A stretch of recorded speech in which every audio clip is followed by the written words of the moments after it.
दौंड येथील बुद्ध विहाराच्या जुन्या चौथऱ्यावर नवीन काम चालू केलेलं आहे।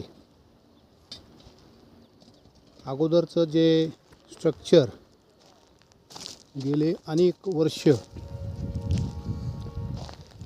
पडीक होतं, 5-6 वर्षापासून त्याच स्ट्रक्चरवर कॉलमचे काम सध्या चालू दिसतंय। या जुन्या स्ट्रक्चरचं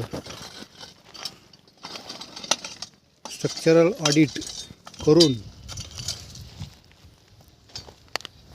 हे जुने काम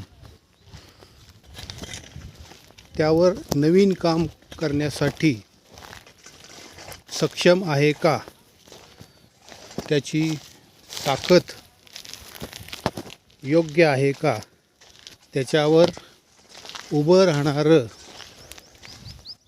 मुख्य विहाराचं, बुद्ध विहाराचं जे काम होणार आहे ते तांत्रिकदृष्ट्या टिकणार आहे का, या दृष्टीने याची तांत्रिक तपासणी, स्ट्रक्चरल ऑडिट संबंधित शासकीय यंत्रणेकडून करण्यात आले आहे का, हा महत्त्वाचा प्रश्न आहे। धन्यवाद।